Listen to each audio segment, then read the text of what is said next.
Y este es un combo que puede ser peligroso. El diciembre más caluroso de los últimos 43 años, va a comenzar el 2014 con mucho calor, por lo menos altas temperaturas, alerta roja hasta el día jueves, y es una época del año donde se come mucho, es la cena de fin de año, se va a tomar más seguramente para darle la bienvenida al 2014. Para algunas preguntas también en @C5N podés consultar. Estamos junto a un especialista en seguridad alimentaria, el licenciado Daniel Rosotti. ¿Qué tal, Daniel? ¿Cómo andás? Buen día. Buenos días. Bueno, es momento de mucho calor, de altas temperaturas, de muchos traslados también de alimentos, por ejemplo, de una casa hacia la otra, la típica frase, lo que sobra lo comemos, en este caso el 1 de enero.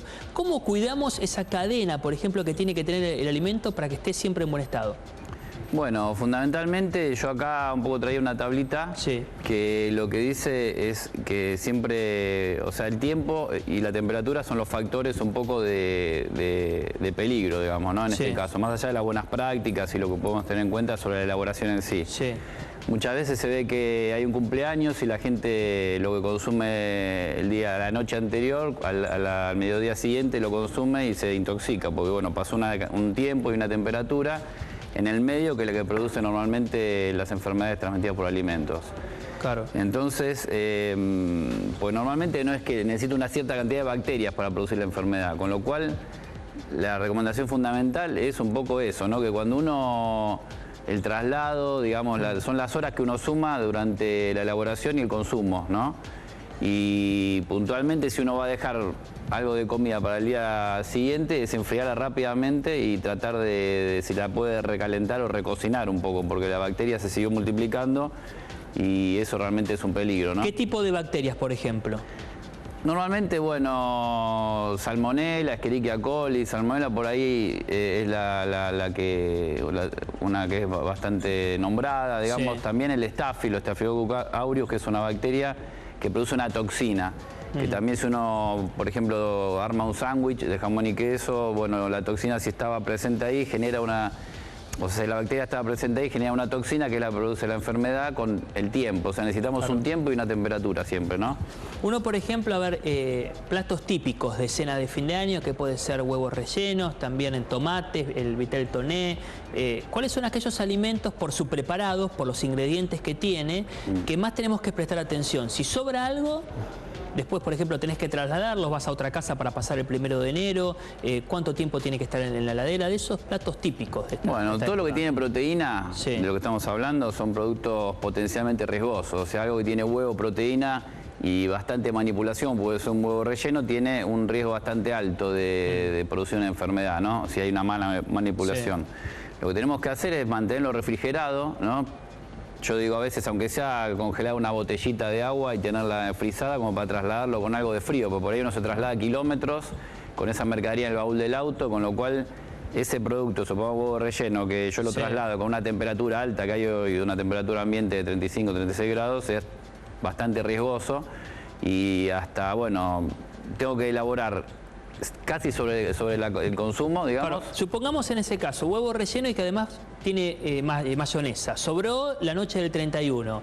El 1 de enero se da el caso que lo saco de la heladera y me tengo que trasladar, por ejemplo, de Capital Federal a Merlo, por decirte un lugar, porque voy a almorzar a otro lugar y llevo lo que sobra. ¿Lo puedo llevar eso? Lo ideal es lo que sobró, porque uno cuando llega a una fiesta de fin de año y lo coloca sobre una mesa, eso está bueno, digamos, está bastante tiempo, 5 o 6 horas ahí arriba, y a veces no se toma el recaudo de guardarlo en la heladera rápidamente, con lo cual eso ya en algunos casos hay que descartarlo.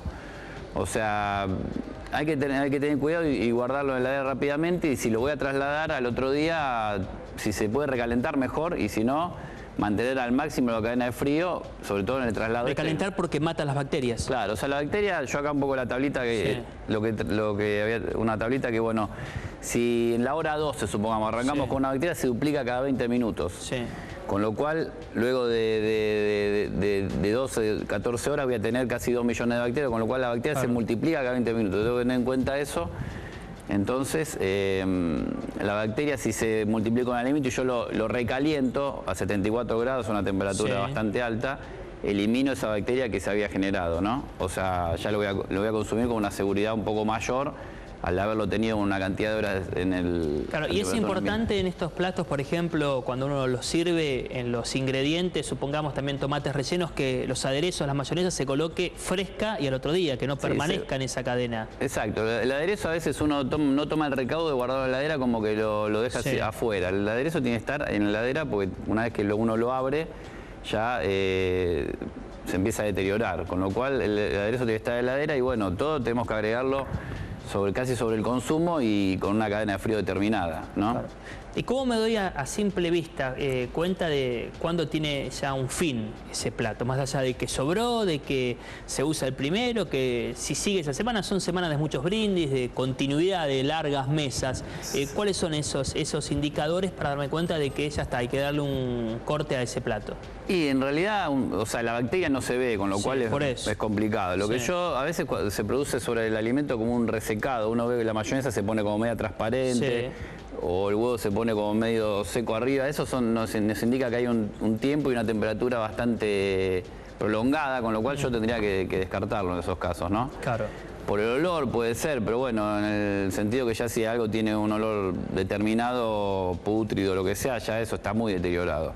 Se da mucho baúl de automóvil, un trapito, un repasador fresco, frío, arriba de la comida. ¿Eso hace bien o...? No, eso, o sea, los trapos sobre el alimento no corresponde, digamos. Uno tendría que cubrirlo por ahí con un resinite o eso es film de resinite o en un tupper y trasladarlo cubierto, que eso está correcto, pero nunca ponerle un trapo mojado o algo, porque eso pues se ve mucho de eso. O sea, la humedad genera, digamos, un desarrollo bacteriano también. O sea, si uno tiene un vaso de leche en polvo o un vaso de leche fluida, se va a deteriorar siempre antes el de leche fluida. O sea, el agua siempre ayuda al desarrollo bacteriano. Claro. ¿Y cuánto tiempo lo recomendable de cada uno de los ingredientes, de cada uno de los platos, es que esté en la fuente lo mayor posible en la heladera? Seguro. Se ponga, no que se exhiba durante horas previo a la mesa de fin de año. Uno toma a veces el recaudo, va llegando la gente y va colocándose una mesa, lo que se estila un poco ahora. Eso lo ideal es guardarlo en la heladera y sacarlo cuando uno realmente lo va a consumir. 15 minutos antes. Sí, exacto. Cuanto más rápido, o sea, el tiempo más corto que uno pueda consumir ese alimento, mejor. Claro. O sea, si uno lo tiene mucho tiempo, las horas se van sumando de que uno elabora, digamos, y lo va teniendo a temperatura ambiente, lo enfría lento. Todo eso genera una reproducción bacteriana que a la larga produce una enfermedad en la persona que lo consume. ¿Con las carnes asadas y el día después? Y un poco la carne asada, todo lo que se cocina, digamos, a una temperatura determinada, siempre tenemos que tener en cuenta cocinarlo siempre a más de 71 grados y eso ya genera una cierta tranquilidad si uno ve que en el centro térmico, o sea, en el centro del alimento no produce sangre rojas y, digamos, ni fluidos de color rosado. Claro. Pero igual siempre seguimos con los mismos parámetros un poco, o sea, la proteína que tiene el alimento, si uno ahí se genera una bacteria, se va a desarrollar igual. O sea, siempre tenemos que tener en cuenta que hay que cocinar bien los alimentos, enfriarlos lo antes posible y mantenerlos sobre una cadena de frío, ¿no? Más allá de las buenas prácticas, que son la desinfección de los vegetales y todo eso, pero bueno, uno habla acá del traslado un poco lo que... Claro. Y en las buenas prácticas también cuando uno utiliza el cuchillo para la carne cruda y después ya con la carne asada, no mezclar eso. Exacto, conviene, es medio complicado en una casa, pero bueno, casi el 43% de las enfermedades transmitidas por alimentos se producen en el hogar. O sea, 43%. En el hogar, con lo cual uno a veces no tiene, la gente por ahí no desinfecta con la bandera de la verdura en la casa normalmente, pero... O sea, lo ideal es tener una tabla roja para carne cruda, una tabla blanca para carne cocida. Sí, eso es fundamental. Creo que con especialistas, como el caso tuyo, con consejos que se da, de a poco lo empiezan a utilizar. Pero uno ve en muchos casos, hasta cuando vas a comer alguna parrilla, esas de paso, de que con el mismo cuchillo que está cortando la carne cruda para ponerla a la parrilla, con lo mismo te cortan el vacío después para hacerte el sándwich. Exacto, eso es una mala práctica en realidad. Claro. Y todo eso produce... ¿Y qué trae todo eso? ¿Qué puede provocar? Produce la contaminación cruzada, que es la que a la larga pasa la bacteria. Como uno cocina una comida, mata en parte la salmonela, supongamos, se muere, ¿no? Pero cuando uno la transmite con el cuchillo que cortó carne cruda, lo vuelve a recontaminar. Claro. Y eso es la contaminación cruzada, inclusive con las tablas. Si uno puso carne cruda y le agrega después la carne cocida en la misma tabla, le vuelve a pasar la bacteria. Daniel, uno de los usuarios vía Twitter nos pregunta por uno de los platos ya en postre más utilizados, que es el helado, y que uno de los casos que pasa es que la heladera, que el freezer no da abasto y que el helado llega después de las 12 del brindis, ya en este caso de fin de año, que no está en condiciones, prácticamente derretido. ¿Eso se puede comer o puede traer consecuencias? No, el helado normalmente, bien hecho, digamos, se produce, es pasteurizado, con lo cual el helado seguro, digamos, comprado en una heladería buena o segura, no tendría problema, porque no tendría, digamos, patógenos importantes. Los helados que hablamos normalmente bien de buena marca, ¿no? Y no tiene que tener hielo, ¿no? Cuando ves eso que... se hace como un cristalizado en el helado, que eso indica que se derritió y por ahí se volvió a congelar. Que eso, bueno, ese helado habría que eliminarlo, digamos. ¿No? O sea, no que cuando comes el helado y sentís que estás comiendo hielo, que tiene parte de hielo, eso no tiene que ser así. Claro, eso quiere decir que se derritió en parte y se volvió a congelar, ¿no? Entonces, no es como hielo... te dicen, entonces siempre hay un familiar que te quiere convencer, no, quédate tranquilo si está fresco, tiene hasta hielo. Claro, por eso el hielo lo que pasa es que se produce un cristal más grande, que es el que nosotros notamos como una piedrita chiquita, digamos. Eso es un cristal grande que se forma porque no se hizo en la máquina de fabricar helado, sino se hizo en la heladera, digamos, ¿no? Claro.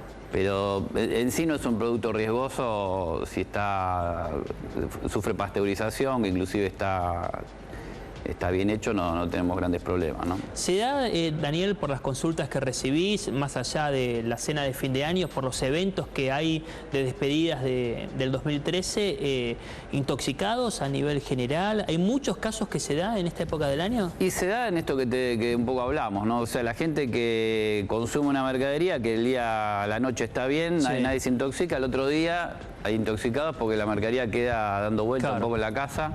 Y eso es lo que produce que se genere una cantidad. Siempre un poco, con una bacteria yo no me voy a enfermar, necesito una cantidad, o sea, necesito un tiempo. En ese tiempo se genera una cantidad de bacterias que son las que me enferman, digamos. Entonces tenemos que tener en cuenta que muchas veces las sobras del otro día o hay que tirarlas o tener mucho cuidado. Daniel Rossotti, especialista en seguridad alimentaria, muy buenos consejos para la cena de fin de año. Gracias, Daniel. Gracias a ustedes. Buen año. Gracias. Pausa.